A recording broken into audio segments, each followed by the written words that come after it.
Have you ever found inspiration in the most unexpected place? Well, mine came in Marks and Spencer's. I was back in Leeds for my nan's 85th birthday this weekend when I bumped into my former head teacher, Jane Tiller. I haven't seen Jane for around 15 years, but she recognised me immediately. We stopped and we had a chat. She asked how my career was going and what I was doing now and how things had progressed since we'd last worked together.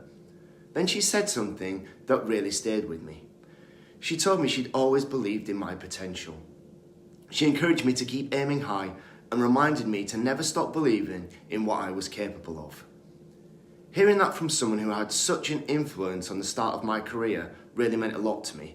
And before we said goodbye, she smiled and said, "If you ever need any advice, I'm always here." And as I walked away, I realised something. 15 years had passed. She wasn't my head teacher anymore, but she was still leading.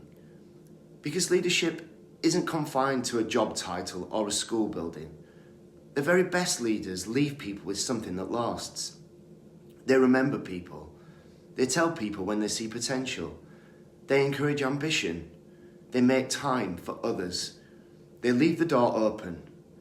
And they never underestimate the power of a few well-chosen words.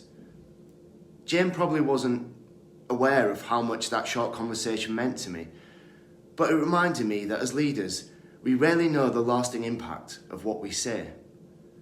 A few words of encouragement can stay with someone for years. So here's something I'm taking away from that conversation. If you see potential in someone, tell them.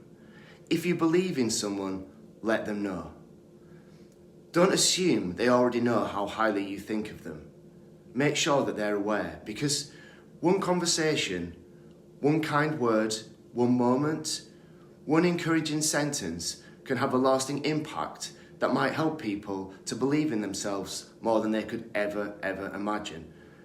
And sometimes the most important leadership lessons happen in the strangest places.